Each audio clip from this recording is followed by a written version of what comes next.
Howdy, and welcome into a brand spanking new podcast. We call it Ric Renner's Texas High School Hysteria. We're going to celebrate the programs, the coaches, the players, and the best stories in the Lone Star State. Plus, people that made it big in high school and made it even bigger in the pros, we'll talk to them too. What better way to start off a podcast than a personal friend of mine, the great Claude Mathis at DeSoto High School. Many think he just won his first state championship. They would be wrong. Take a look at this picture.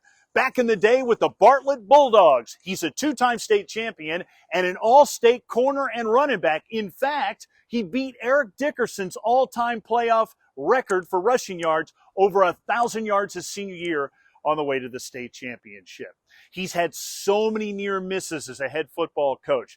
I would have thought he would have been a state champion by now because he definitely has the pedigree. He fought through a severe case of pneumonia that kept him off the sidelines to finally win his first ever state championship as a head football coach. Joining me now, a guy I've admired as a coach, a person, a friend, and now a state champion. Ladies and gentlemen, the great Claude Mathis of the DeSoto Eagles. How sweet is it to hear state champion in your name now? Sounds really good, especially coming from you. I mean, man, you went through a lot, man. You've been by my side from day one, so it feels great coming from you, man. And thank you for having me on, but it feels great, Rick. It feels great. I've waited for this moment for so many years, and there was nothing more special for me knowing how hard you work and what an unbelievable coach you are and the perseverance that you've had over all these years, and to see you celebrate it with your sons on the field, winning your first state title as a head coach. Can you put into words what that moment was like? You know what? It was a great feeling. It was a feeling I've never had before. I've always wanted to win it with my boys and had the opportunity to do it. I'm glad we did it. But it's a memory that I will always cherish forever. One of the best feelings that I've always will ever have. And it's one of those things where, you know, it's you got to pinch yourself and say, is it a dream? No, it's not a dream. It's true. It's true. But also it comes with consequences, because when I was trying to win one, I told them if we won one, they can get tattoos. So they reminded their dad that they could get tattoos now. So, and they did. Trust me, they cashed in on theirs too as well. But if I had to do it all over again, I would. It's just such a wonderful feeling for me. What kind of tattoos are they getting? State championship tattoos, or are they getting like a dolphin or something? Well, came in and got something on his shoulder, man. I didn't want to look at it, so I didn't want to look at it. And Crimson got something underneath his forearm with loyalty and stuff like that. But trust me, they not only got a ring, but they cashed in on their bet with Dad too as well. So they're happy right now. They're on cloud nine. So winning your first state championship and everything you went through, is it a situation now in South Dallas where you will never pay for a meal? Nah, that's not the case. You are hell looking at too many haters still out there right now. So still paying for some meals, but I can tell you one thing. They can't take it away. I can tell you that right there. So I'm going to definitely enjoy it. Let's go back to September 3rd. Early on in the season, week number 2, you take on St. Francis out of Maryland. They whip up on you guys. They beat you by 40 points. This was a game so out of control for you that your star receiver, who's considered one of the best in the country, you had to bench him in the second quarter. If I would have told you back then that this team is going to win a state championship, what would you have thought? You know, back then when we started out, I was like, we have the possibility, but we got to get a lot of things fixed in order for that to happen. And, you know, they fixed them. I told them, I said, y'all are the worst, my worst team I've ever had. I told them this. And it wasn't from a talent standpoint. It was from a directional point. And I couldn't ease up on them. So once they figured out that I was not going to waver and they had to fix some things inside the locker room, it turned out great. But like I tell everybody, the St. Francis game changed our whole season. Very interesting. So what do you think separated this DeSoto team from some of the great ones you've coached in the past? It's a really good question, Rick. I do believe they were close. They grew up together, and a lot of our players in the past, they've done the same thing, but this was a closer knit team. And the reason why I can say that is because a lot of these kids grew up with my own sons, and I helped being a part of them and all around the games that they were in and playing in and all the things that they did. with their families. I was there when it comes to Pop Warner and them playing 7-on-7, them playing Pop Warner, them playing AAU basketball, them running track together. I was there. And so they were so close where if something was going wrong, they would fix it. And if they didn't fix it, somehow it would get leaked to me where I would have to fix it. But they always communicated with me, let me know what was going on in the locker room. And that was the great thing about this football team. They were so close, but they communicated me very well where either I fixed it or they fixed it, but it wouldn't get out of hand before then. So I want to say that the closeness of this team and the communication with me in their locker room really helped us all out. Yeah, and I know you really work at that. And, you know, I think back to the state semifinals against number 1 Denton Guyer and their superstar quarterback, Jackson Arnold. Nobody, except for me, gave you a chance of winning that game. How were you able to get over the hump of that game? I mean, many people think that that was the state championship before the state title game. You know what? We come as a staff, I told our staff that too. I mean, I really thought that was the state championship game just because of where they have been and who they were and how much people were stake people were putting into them and getting back to the state championship game. And we felt that we're being overlooked, that we weren't getting the credit that we deserve. And our kids play with a chip on their shoulders as well as we coach with a chip on our shoulders. So, you know, nobody gave us a chance, but you know, you was one of the main ones that did, Rick. And I don't ever forget that, man. You stood right by. You've been right by us through thick and thin, and it has paid off. But you know, that game right there, I'm telling you, that we played with a chip on our shoulders, and our kids wanted to prove to everybody that we were a disciplined ball club.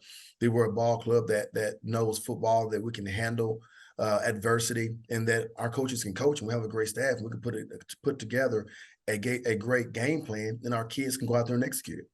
I think about your 17-year career, and only once did you miss the playoffs, which is pretty amazing. And that goes all the way back to 2004 when you were at Somerville, your first year, as head coach. I mean, that is just an incredible run of consistency. And I think about when you first got to DeSoto, 2008, you had a vision. You said, hey, I'm going to turn this into a traditional, a national power, and we are going to be a perennial state championship contender. How did you make that vision such a reality? Hard work, surrounding myself with great coaches, surrounding myself with people that was going to stay by me in my corner and be loyal to me. Finding the right administration. I mean, we've had a big turnover in administration through the years here at DeSoto, and I've been very blessed to continue to have great administration. And I've always said I can be successful as well as my administration gives me the keys to drive this thing and help me out. And we'll always be successful and have a chance to win it all. So by me envisioning and believing in myself, it goes a long ways, man. But God has really blessed me with some great coaches and some great kids. And it takes a village, and all that combination right there I just said has really led to this right here. And having great friends like you supporting me throughout this whole triumph, it goes a long way and it helps out, but it takes a village. Yeah, and I think about, there's so many near misses where I thought you were going to win the state championship. And I think back to phase 1, and running into Kyler Murray and those great Allen teams. You ever feel like he owes you something? Because we should be talking about your 4th ring right now. Every time I see him, I remind him. Trust me, I do. Him and his dad, which are really good friends with them. I really am. Me and his dad goes back a ways and everything, but I think everybody understands how good that young man is. They understood on the collegiate level, and they for sure understand on the NFL level and the professional level. So he's a young man that I respect dearly. But I've always told him, you took 2 for sure from me. I mean, the first one we were beat up bad. I had to lose. I lost 5 starters before we played those guys, but the last 2 for sure. So he's a good friend. We joke about it a lot whenever we see each other, talk about each other. But yeah, it still burns a little bit. It still burns. And you don't think you ever get over the hump sometimes. That negativity tries to come across your mind, and it's just those things. Can you get over the hump? Can you ever get over the hump? Can you finally get there? And I always told myself if we ever got back to the semifinals again, I wouldn't lose. I just was not going to allow that to happen. And thank God that God was with me and he didn't allow it to happen. Yeah, there's always been those adverse kind of weather situations in those games when you get late in the playoffs. I mean, you want to play after Thanksgiving, but you're probably going to have to deal with it, especially, where you always end up in the bracket. Yeah. But this year, out of everything, I was really concerned about the weather. I really was, because Texas is crazy. One minute it's 90-some degrees, 100 degrees. The next minute it's 35 degrees and windy with a 25-mile-per-hour wind behind it. So we were really trying to find the right places to play this year and pick the right spots. And I think that was really key for us this year in trying to find where we to play. And it luckily worked out for us. I think about all the unbelievable talent that you've had come through there. Guys that have gone on to big stuff in the NFL, major college talent. Signing day is like crazy at your school. I mean, you could field 2 teams just on signing day. And I always think about you and how you handle just all the college recruiters and all the attention your kids get and keep them focused on, the mission. How are you able to do that? With a lot of help. I have a lot of coaches that help me out with that. I have a guy named Kerry Sweeney that is my recruiting coordinator. I always took on all the recruiting. I had a guy that helped me out, which was Coach Simmons when he was here, and he was my beast. But I've always handled the recruiting. But in order for me to become successful and try to win state championships, I had to start to turn stuff over. So I turned it over to Coach Sweeney, told him what I wanted, showed him how I wanted it. Did things with him, and now he runs the whole show. And I'm helping him, but it's still his show to run.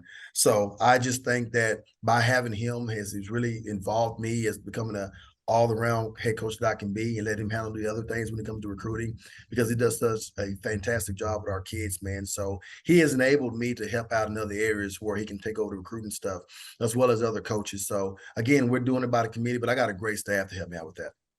You've had so many amazing players that have come through. Who are some of the players that have really stood out to you, and why? Wow, it's funny you said that, because I was just looking at, I want to say 2012, probably 2012 video, Dontre Wilson. It was just Love amazing. that kid. I'm looking at the video again against Southlake, Capel, and all the other schools we played that year. He's amazing. It's how talented that young man was. Then you have Dez that was so great at the quarterback spot. Then you had our offensive line, and then you had T.Y. playing linebacker. I mean, you had our guys, the defensive line that was so good. Our secondary, Nick Orr. And you look at all those guys and you try to compare that bunch to this bunch. I just can't do it. I mean, and then you have this year's group with Cayman and Jonte and DJ, and my offensive line again with David, and we're playing offensive line, Leon, our defensive line with Jason Douglas, Kiki, Booker. I mean, it's Miller Jones. I mean, it's just so many kids, JR. It's just so many kids to compare that I don't know which one, but I've had a lot of great athletes to come through here, and I'm very blessed to coach them all. And it's been nothing but a blessing to all of them that I've coached, and I can't thank all of them enough. Well, you've made these great young men better in life, not just on the football field. You've taken them to different places in their lives as well. I think back to the 2015 season when you left and you went to SMU to coach under Chad Morris and the Ponies. What did you take from that experience and being around such a great offensive mind? Well, I've learned through my coaching career, I've took bits and pieces from everybody in order to be successful. And I think from him, the practice organization stuff that he did. Also, when it comes to game planning, always have a backup plan. You have to.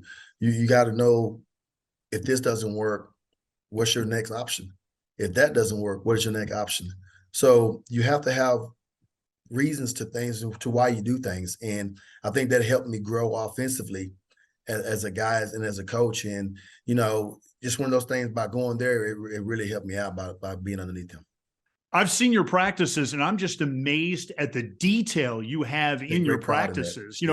Guys running around cones, if they don't do it right, you make them do it 20 times. I mean, it's amazing the detail that you put into the practices. And do you see that pay off come Friday night?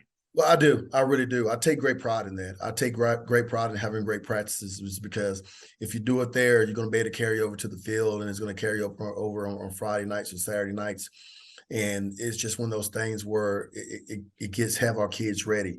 I am a practice freak. I'm a practice organizer freak, and it's just one of those things where it's got to be right in order for us to be perfect. And I shouldn't say perfect, should be in order to have us a chance to win ball games. And if we don't practice right, trust me, our kids know it. But it also helps them to enable them to get when they play, get ready for college. They're college ready. Our kids like to say they're college ready when they step in because they do everything that we do already, but they just carry on to the field. And so I take great pride in having great practices and having our kids ready to play on Friday nights. So when you're at SMU in 2016, DeSoto finally wins their first ever football state championship. It's your kids, it's your program that you made into national prominence, and it's your assistant, Todd Peterman, leading the way. What was going through your mind? Because I know how supportive you are and so happy you were of all those kids and the program to win it, but there had to be part of you just eating you out a little bit that you weren't there to kind of see that through. You know, that's funny you said that because it really didn't. For some reason, I was at peace. I was at peace at my decision that I made to go to the collegiate level and coach. But I was so happy for those kids. I was always happy for those kids to win it because I know those kids were so close to me, and I pretty much had coached them to where they were right now. They were at right now. It was just one of those things where I was happy for everybody that was a part of that state championship team. But I was more so at peace with myself because of the decision that I made, and I told myself I wouldn't look back. I couldn't look back, and I think that's what got me over the hump. But it drove me. It really did. So when I came out of coaching to coach my son, and I had to come out to coach him, that drove me though. Now that's when I think everything flipped around. I think that's where the emotions came at, and that's when it started really getting to me a little bit. Where it's time. So yeah, I think it was more so when I came back into coaching at the high school level than I was at the collegiate level. And then you did that out in East Texas at Marshall, Yes. which was a traditional power. But for decades before you got there, they really didn't sniff any success at all. And you take them all the way to the quarterfinals and the regional final. I remember that 1 point loss to Huntsville. I mean, you were right there on the verge of, maybe getting to a state championship. And I thought that was probably one of your best coaching efforts ever because we didn't see that kind of winning from Marshall. How were you able to kind of flip the script there? And what'd you think about the whole experience of coaching that East Texas kid? You know what? I love Marshall, Texas. I love Marshall, Texas. I love the people that are in Marshall, Texas. They supported me so much. It was that Friday night lights town where you can lock the doors up and everybody is going to be at the freaking ball game. You know where they're at. They're nowhere else in town, but they're at the freaking stadium getting ready to see some Marshall Maverick football. So the community embraced me so much, man, and had a guy there in the town named Skeet that was just knew everybody, knew all the families and all the kids and everything, and had such great people, a great school board, a great principal and superintendent. So I think I started out 0-4 till we finally started winning again. I'll never forget that. But it's just the community and the townspeople made my job so much easier where I can go out there and coach. So you come back to DeSoto in 2019, 9 wins, 10 wins, 11 wins, and then the magical 2022, a 14-win season and your first state championship as a head football coach. I really get the sense that so many people in the community and the kids and everybody that ever played for you were rooting for you. Could you sense that feeling, how they wanted to do it for you? You know what? I did. And it really hit me the Maguire game. Everybody kept telling me, leading up to that game, coach, it's your time. Coach, it's your time. But my kids, the players, you can tell they wanted to do it. They were bringing up different goals that they had for me that I didn't even know they had for me, that I even thought about, but they kept bringing it up to me. They kept bringing it up and bringing it up. And then you would see people will call me and say, Coach, it's your time. Coach, I'm rooting for you. I mean, the reach out to me was unbelievable. And I try to block it all out, but it hit me in the locker room before the Maguire game. I walk into the locker room and it's straight silence.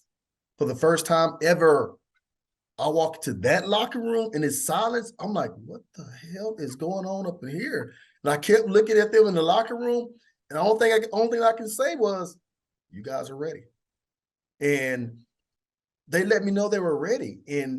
But the love of wanting me to accomplish all these goals, you don't see that by too many teams. You don't never see that. You don't never see that out of kids. So that's how close we were. That's how close we were. And we had got tired of everybody saying all this negative stuff about DeSoto and DeSoto football and how we were, that we had enough. But yes, the outcry was huge. And I think it started to finally sink in then, especially when they're saying it's your time. And then with my kids in that locker room, they kept telling me, and they told me, and it came true. It was a crazy year when you think about it, because you have your big rival over there at Duncanville and 300-game winner Reginald Samples winning his first state championship that he was seeking for so many years, finally getting over the hump of Galena Park North Shore. And then you had Jason Todd at South Oak Cliff going back-to-back. What does it say about South Dallas to have 3 state championships in the same year within the vicinity of really 15 miles? I would say our kids are staying at home.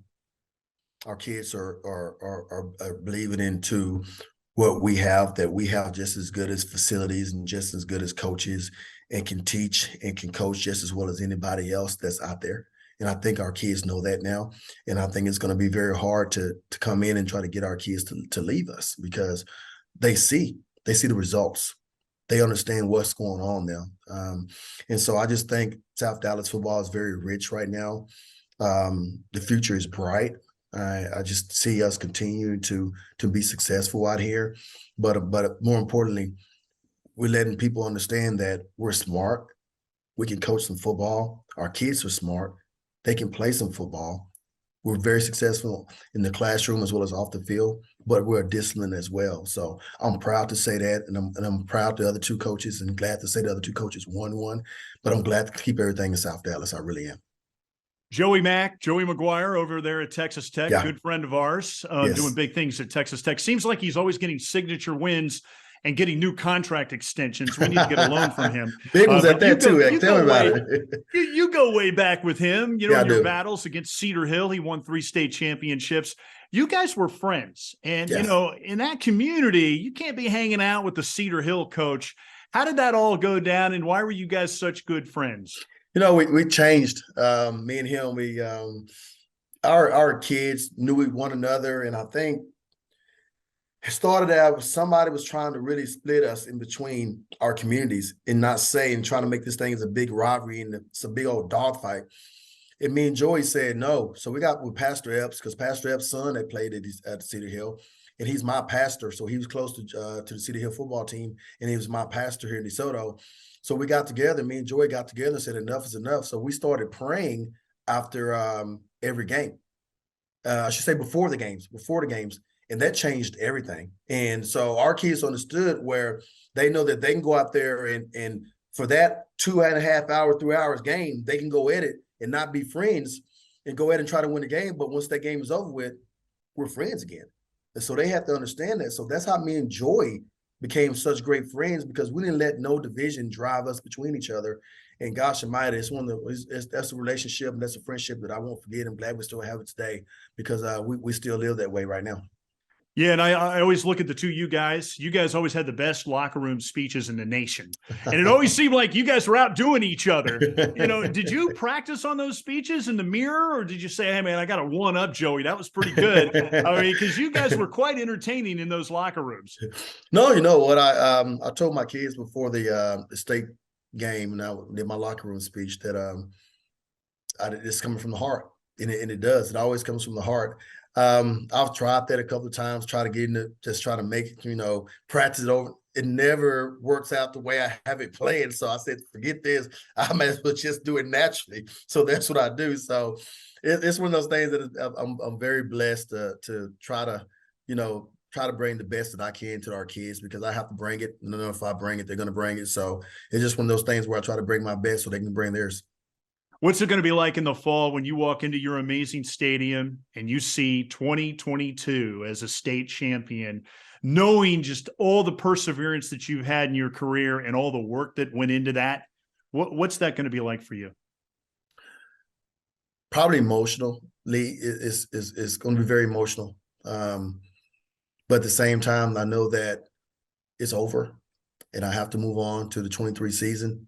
And that's going to probably be my biggest transition when it comes to enjoying it. And boom, I got to cut it off and boom, we got another season to go. And I think that's what's going to really get me going for 2023 is because 2022 was special and I'm going to see it once again before we kick off. And it's going to be time to go get another one. And so I think that's going to drive me to go get another one. Well, I know you got some fishing to do. Congratulations. Thanks so much for doing this. Always great to talk to you, my friend. And I know football is right around the corner. Thanks for doing this. No, Rick, before you go, you know you're not getting off that easy. I want to say, not letting you off that easy, buddy. You have been wonderful for high school sports. You have been wonderful for kids in general. And you have been great for DeSoto football. And we can't thank you enough from our Eagle family and from my family. We're pretty close. We get Christmas cards from you all the time. And, you know, my family knows about you.